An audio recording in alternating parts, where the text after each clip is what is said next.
Basketball Podcast, also known as M.O.B. Podcast. I'm Evan. I'm Ja. This is our play-in special podcast where we review the matchups and predict the matchups of the upcoming play-in tournament.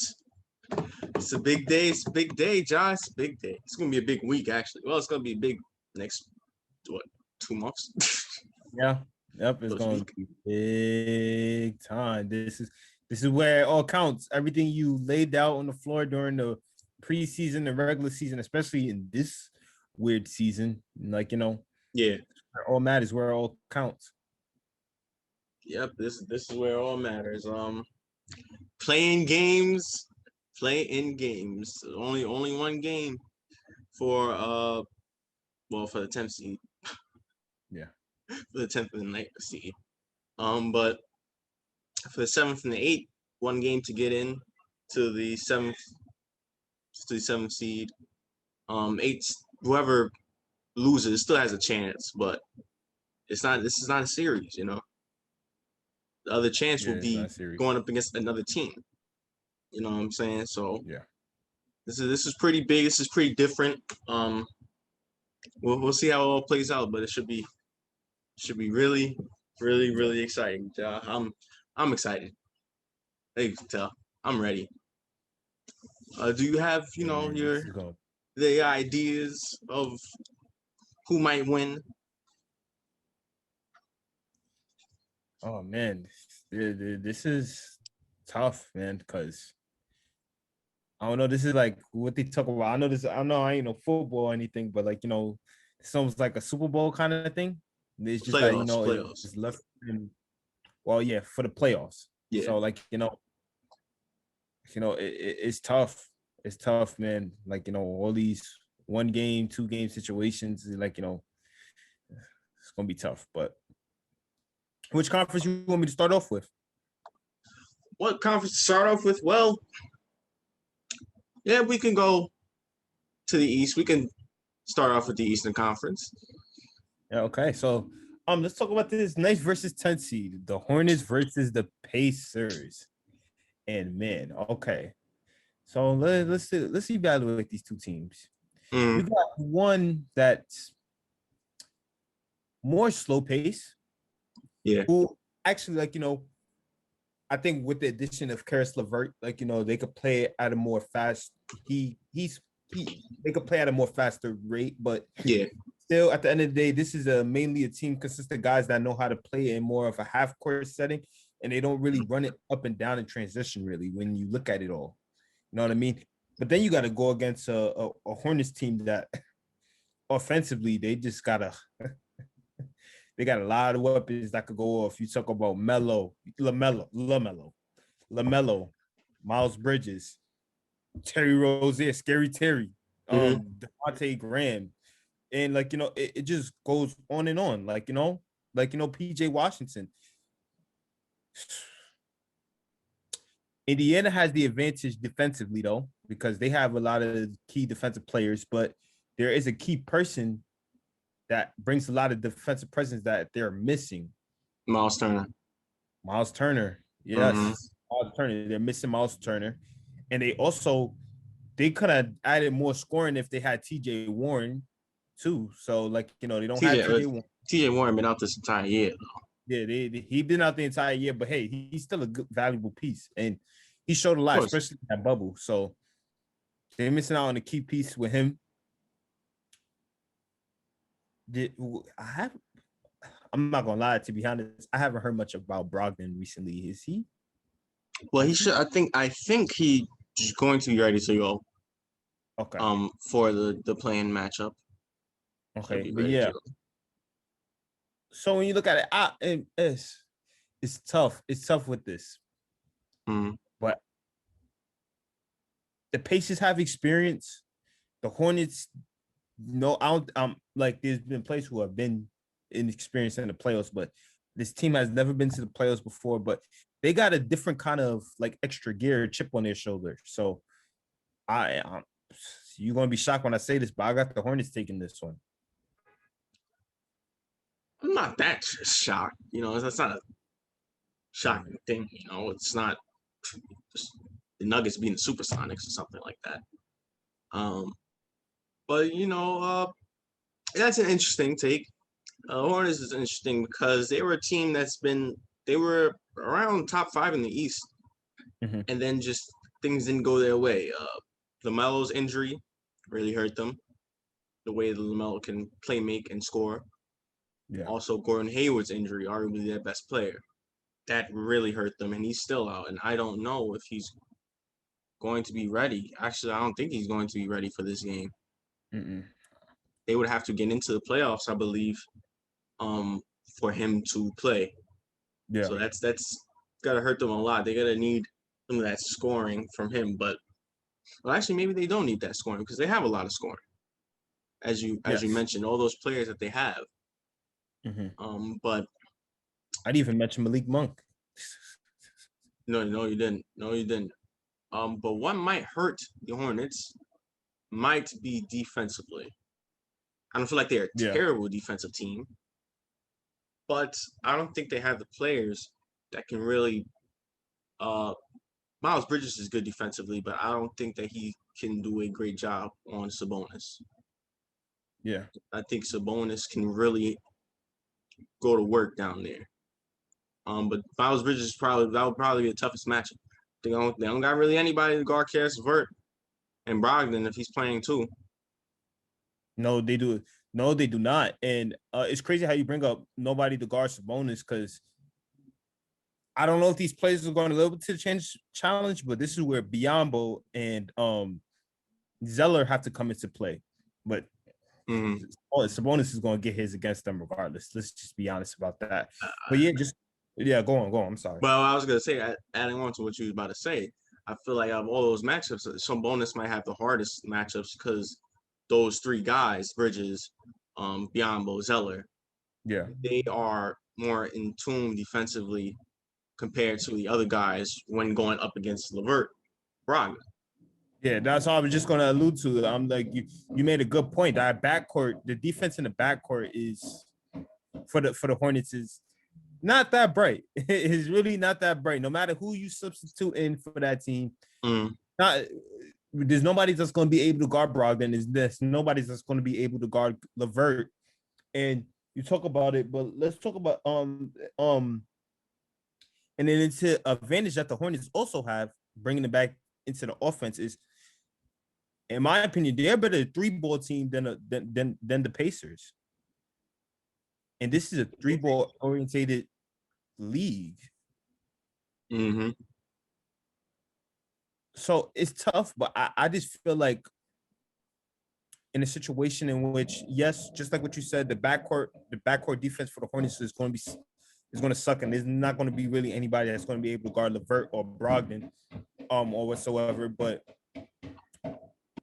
the offense is what I'm most importantly looking at, and I'm just saying, in my opinion, I feel like the offensive weapon, the offensive threats, the kind of chemistry that this Hornets team got right now, and I know they did slip, but also Indiana slipped. Don't forget they were in that hover around that middle spot in the playoffs, and then they dropped over time. So I just feel like this is the Hornets' opportunity to take it. And you made a lot of key points, made a lot of good points, and it would be hard for me to kind of go against that, but I might just have to. I feel like Indiana, with Karis LeVert, with Michael Brogdon, also they have better defense than the Hornets. I mean, they have T.J. McConnell, they have Brogdon, who's also good defensively. They have those pieces around, even though they're not a great defensive team. They don't have to be a great defensive. They don't have to be like one of the best defensive teams. They just have to be able to withstand the Hornets just enough in this game, what I believe. Yeah. And that being said, and with the pieces they got, I'm going to have to pick the Pacers. This was a tough one to pick, to be honest with you. I really feel like it could go either way.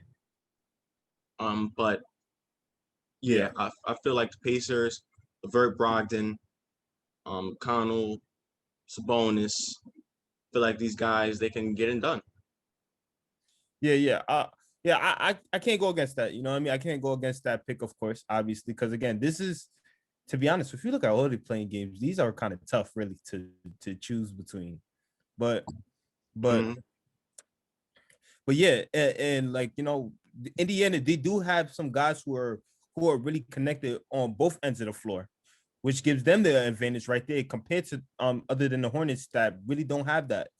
But I think what could hurt Indiana though, real quickly, Yeah. is the athleticism in the transition game because the Hornets are Oh, more of yeah. are a more athletic team than Indiana. But Mm-hmm. I could see what you say. I do feel like, and again, Indiana has more experience as a team collective compared to the Hornets. So I think they could get it done. I really do think they could get it done. Even though I got the Hornets, I feel I wouldn't be obviously I'm not going to be surprised if the Pacers take it. Mm. You made a really good point that I'm really thinking about now. The Yeah, transition is really might be a nightmare for the Pacers yeah, because I mean, jeez, they just go down there. The Hornets just exactly. go down there. I mean, Terry, LaMelo, Bridges. It really can't be fast paced when they want to. That might hurt the Pacers. Yeah. But I made my prediction. I'm gonna stay home. I'm gonna stay home, stay true, and I got Indiana in this Yeah. game. What should be a fun, entertaining game. Seeing those matchups clash, seeing those styles clash. One thing for sure, I know Levert is going to be balling. That's one I'm excited to see. Definitely excited to see Levert, Yep. especially when you saw last year what happened in the bubble final game. Uh, Blazers versus the Nets, and the Blazers had no answer for Levert. No answer. He was a beast, Yeah. and And that game I would meant like a to see lot for that. the Blazers too. Yeah, and it Yep. meant nothing for the Nets. But yet, Exactly. that man right there balled out. I think that he's gonna ball out in this playing matchup as well. Yeah. Yes, it is win or go home for both of those teams. So a must win. They have no other game to fall back on.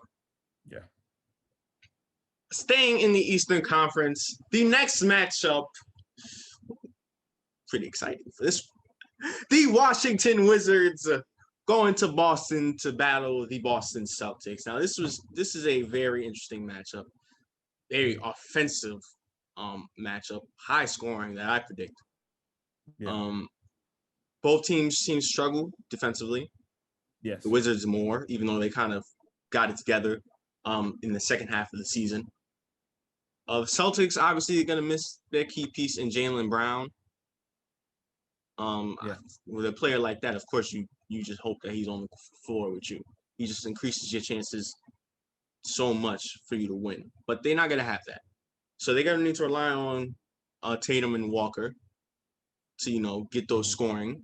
And Kemba cannot be inconsistent so many times this season. It feels like he gets just inconsistent.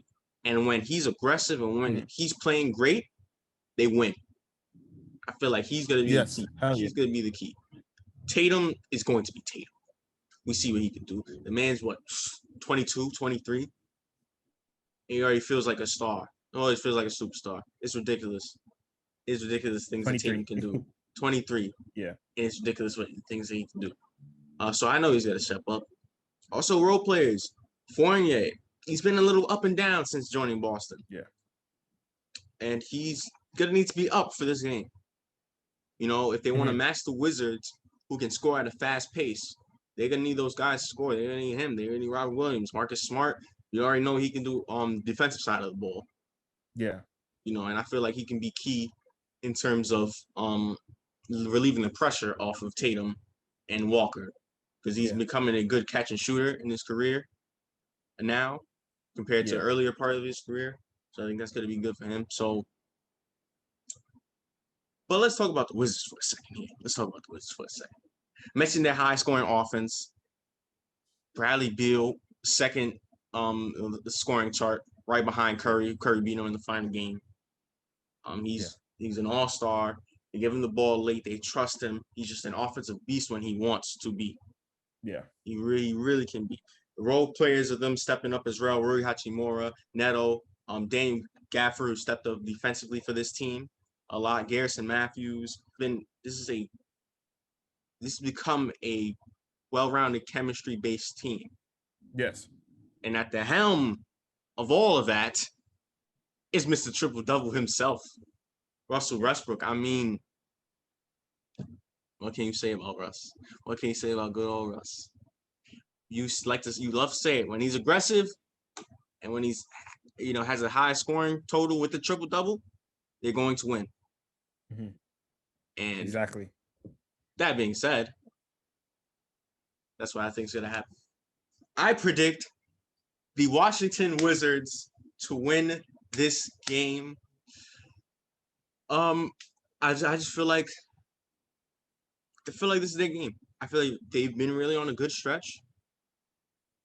I feel like they have those pieces with them. The Celtics tend to just not do nothing for the first 3 quarters, and they think, oh, well, we got this in the 4th quarter. Let's come back now. They do that so many times. And that's what will hurt them. Yes. And without all that combined, I just think the Washington Wizards can take this game. Yeah. Let me look at the Celtics real quick. Let me give my take. So on the Celtics, okay. Mm-hmm. Young key piece, the biggest con of this whole team when you talk about the Celtics is the fact that they don't have Jaylen Brown playing. That's the biggest con out of all the cons. Mm-hmm. You talk about that con right there. The fact that they did no true effort until the final latter part of the game, in which they feel like it's important they turn things up. That will kill them.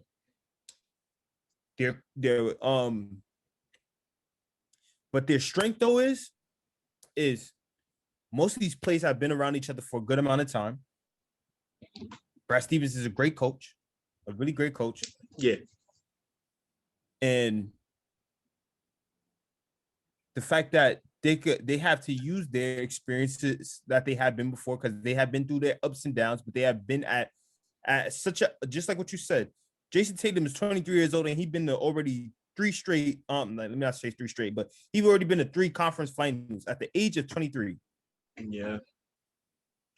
Kemba's been big time. Marcus Smart has been big time. Like, you know what I mean? All these guys here. Like, no, Tatum has been to 2 conference finals. The Celtics have been to 3 in the last 4 years, but Tatum has only been to 2. Correct. Yeah. 2. Mm. And you talk about the fact that with this, like, you know, this is guys' opportunity, role players' opportunity to step up with no Jaylen Brown. And Jabari Parker might have a valuable role offensively or just doing all the other things because of the fact of Jaylen Brown being out. You talk about Peyton Pritchard, who has been a really good rookie since popping onto the scene for the Celtics team. Robert Williams, he's an energetic guy. Tristan Thompson, he has personal playoff experience. Oh, okay, don't do that. Don't do that. I'm sorry, man. I'm sorry. Talk about wait, they don't got Jeff Teague anymore. I'm bugging. I can't say him. But that's their thing, and they've been together longer than this Wizards team, and that's their advantage right there. But the bad thing is that they had, and you could blame the season for how it is, but they have had a inconsistent year in which this is not the Celtics that we're used to seeing. So that's another bad thing. Now I look at the Wizards. Struggled in the season badly, mightily, but as things start to get better, they just flip that switch. Things start to get better. They start to click, and once again, just like what you alluded to, the most important guy who I'm going to be watching for in this game is Mr. Triple Double. They have learned to play at his pace. Because again, they're a fast-paced oriented team who's highly offensive. Bad defensively, can't guard a park car, but yet offensively, they're legendary. You know what I mean? So you got him, and again, you got Bradley Beal. Their chemistry has gotten better. I feel like, but in my opinion, now I feel like if they wanted to, I feel like they could have opportunity to really show their defensive presence if they wanted to in this game. Well, okay, all right, but you're doing a lot of talking and not saying what you want to say, what you got to say. You know, you're dancing around. What's your prediction? Just after saying all of that, I will have to agree with you. This is the Wizards' game to take. Very, very different than what you had said yesterday to me after last night's podcast. Completely different. I thought you had them boys in green. What happened? Thought you slept on it? I'm not gonna. You slept on it, then woke up and said, "I'm not gonna lie. I don't know. What? You drunk? What? I'm not gonna lie. I gotta be honest. I don't remember much. What I said. You I'm sorry, I don't remember. Told me that you have the Celtics, and I said, wait for the podcast. So I didn't let you explain. I didn't let you say why. I just said, wait for the podcast. And now you just do it. I guess you slept on it, woke up feeling differently. Yeah. Saying, you know what? Yeah, you right. Yeah, I got the Wizards. I got the boys in the DC. But all right, hey, you can change your mind, no problem. I mean, I'll be flipping back and forth in my mind with these playing games too. Yeah. So it's not a bad thing. Not a bad thing. So, all right, we'll see what happens. For these playing games in the Eastern Conference. Now, let's go to the West. Western Conference. Let's start off with the 9th and the 10th seed in the Western Conference. Those San Antonio Spurs going to Memphis to battle the Memphis Grizzlies. Was a little, between the Grizzlies and the Spurs. Some memorable matchups and important games this late into the season from last decade. Very memorable matchups. Remember, of course, the Grizzlies being the number 1 seeded Spurs about, a decade ago. Yeah. Yeah. Very memorable. Zach Randolph. But Zach Randolph's not on this team. And Spurs don't have Tim Duncan. So new team. This is gonna be, I don't know, with the Spurs. It's kind of tough gauging them.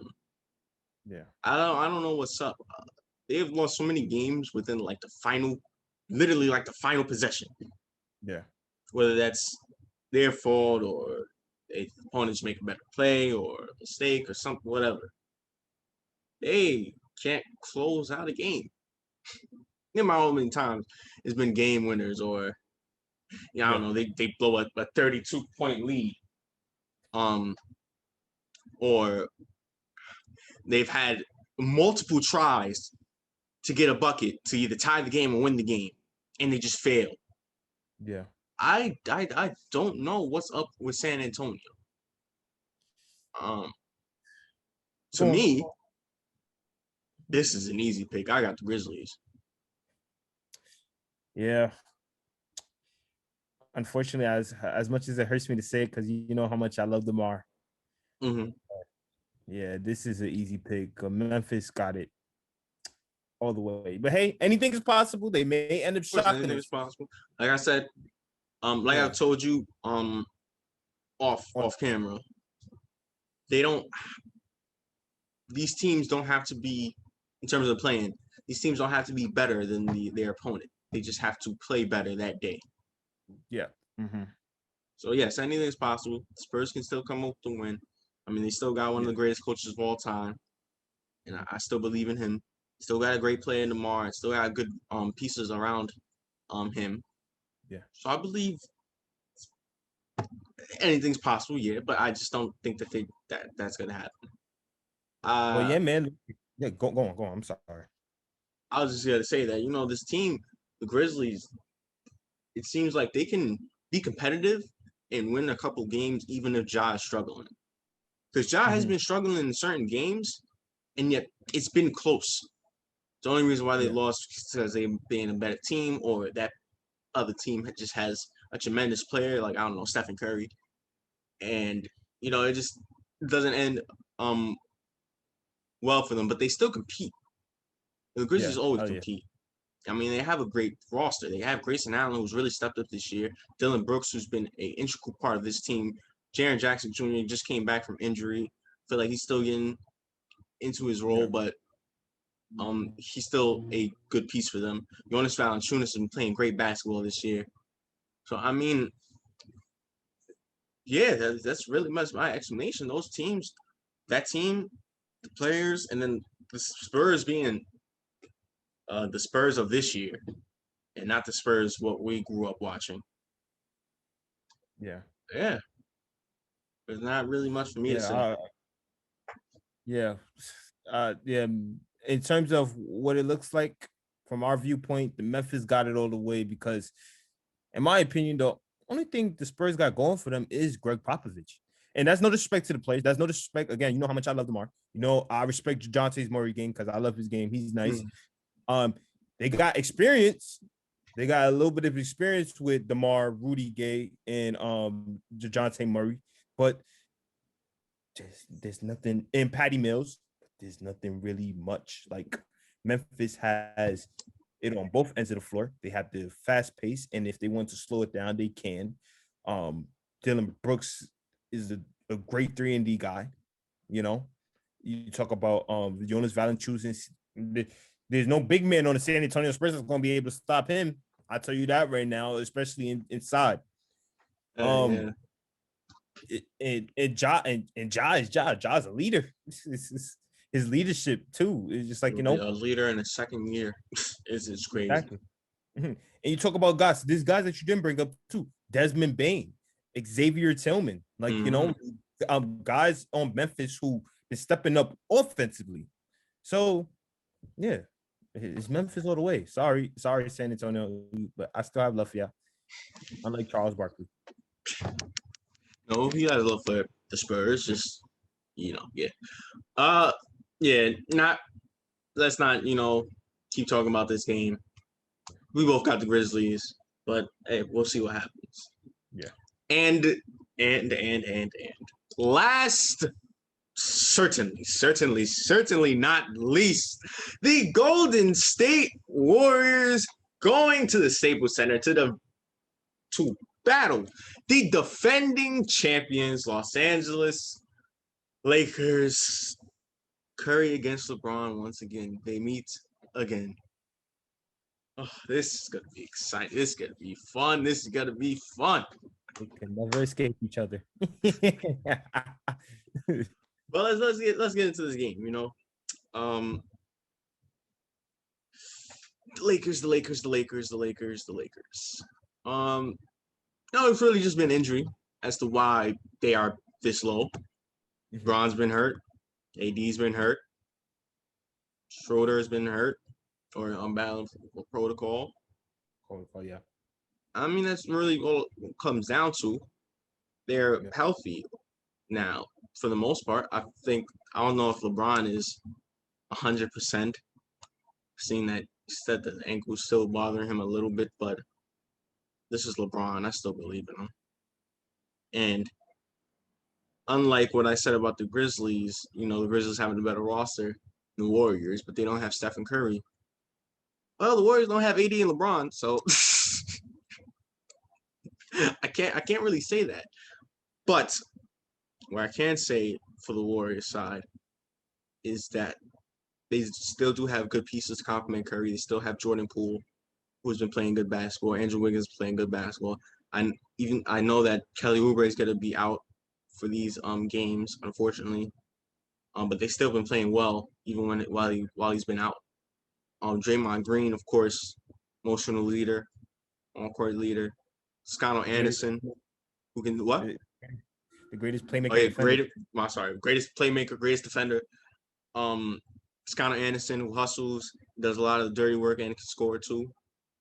But the only main worry for this Lakers team is that Curry cannot get hot. Because if Curry gets hot, that might be game. Yeah. You said it. because that was, to me, that's the only thing I think the Lakers need to focus on. I feel like they have the advantage in everything else, just except for that one thing, which is you got to limit Curry. I say this, you know how we always talk about make somebody else except for this one guy beat you? That should be the game plan for the Lakers. That should be like their whole story for that night.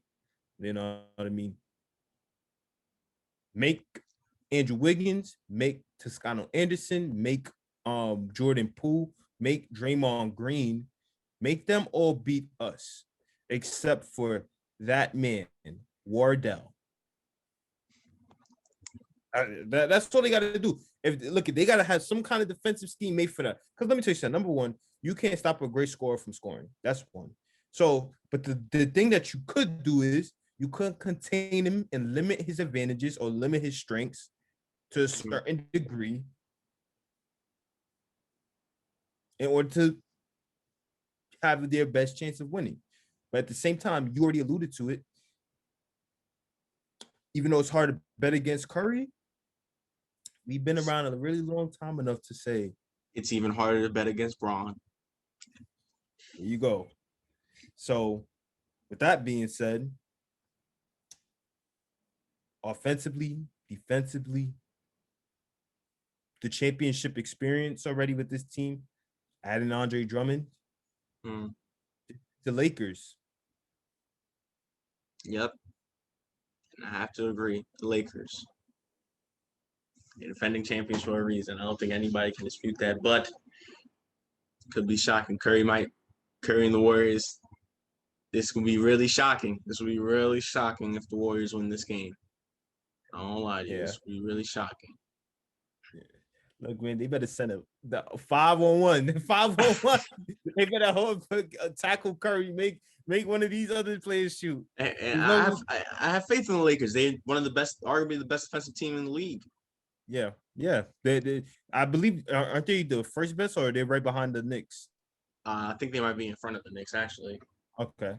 But so the defensive rating. Yeah. But let me tell you something. Well, let's be honest. If Klay Thompson was playing, I don't even think they will even be in the playing. Klay! Wait. Let me bring it up. I was going to say, if this was a situation, but yeah, Klay was playing, then they would have a way better chance. But there has never been any Klay. But hey, even if Klay was playing, they would even be the eighth seed probably, or be in the playing situation. So, there's a lot of changes that has happened in Golden State over the past years. But I just want to bring that up. I'm just saying. Oh, well, I don't know why you even mentioned that, to be honest. Yeah, I mean, if LeBron and AD didn't get hurt, they wouldn't even be in the playing game. They'll be like fourth, third seed. I mean, come on, man. I'm sorry. I mean, if Jaylen Brown was playing on the Celtics, they probably still would be the Celtics. Exactly.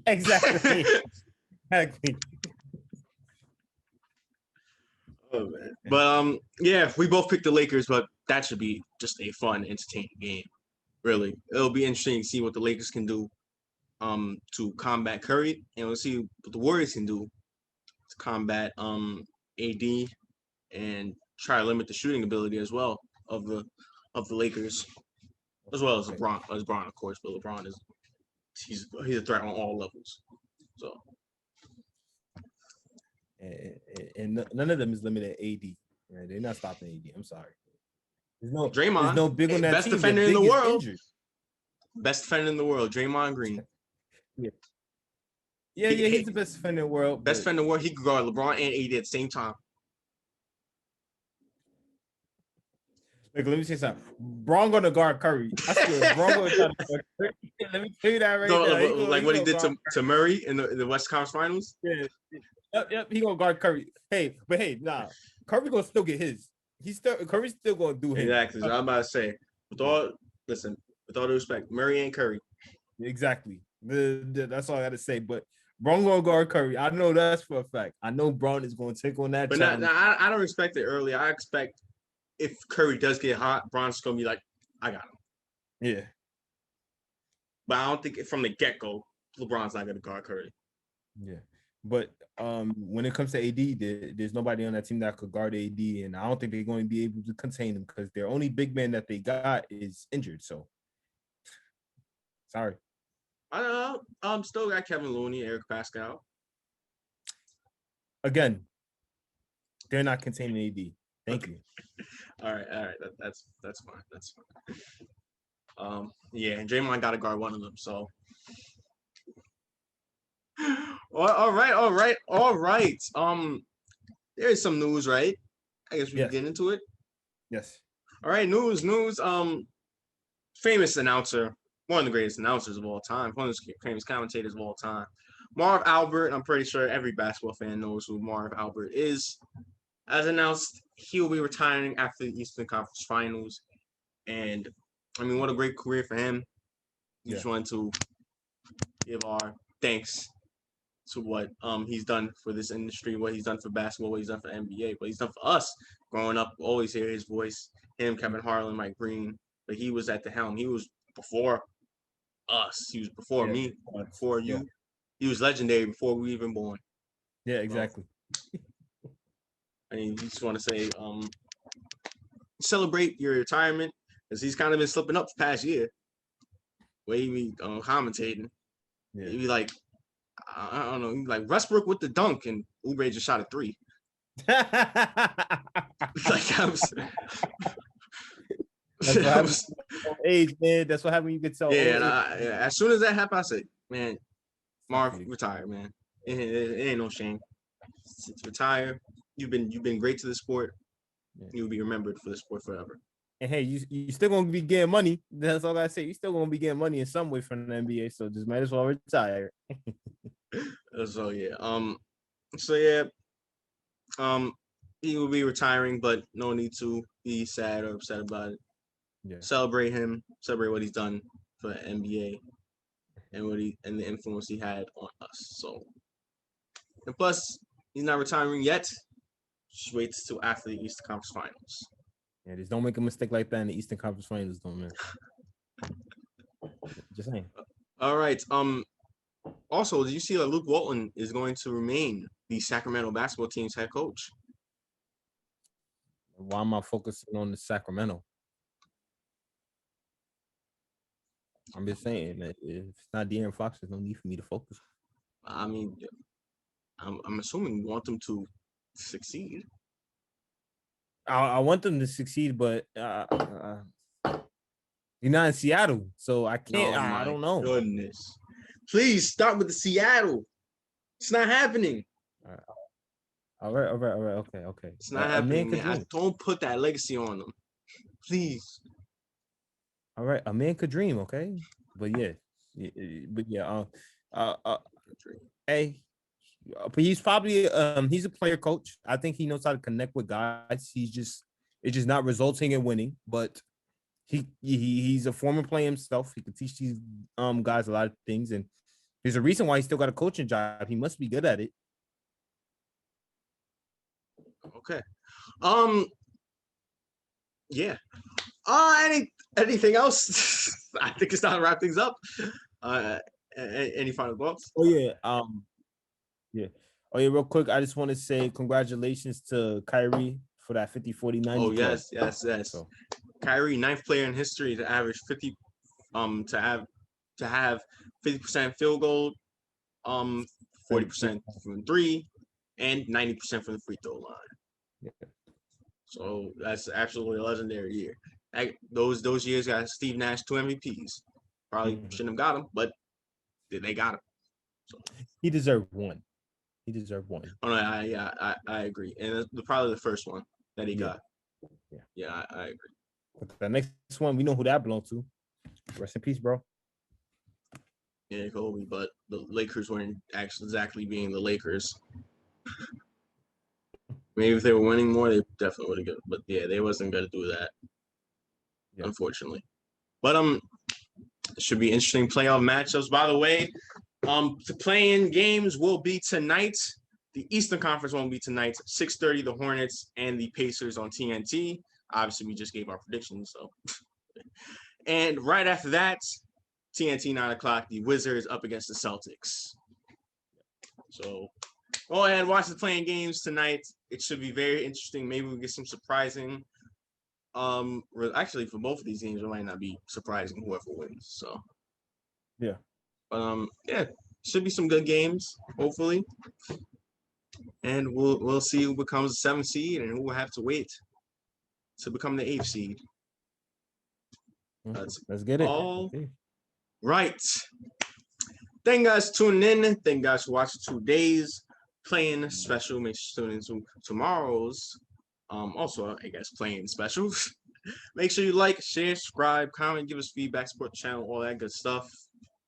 And also tune into our TikTok and our IG down in the description below. Yes. And of course, I'm Evan. I'm Ja. This is the Mind of Basketball Podcast.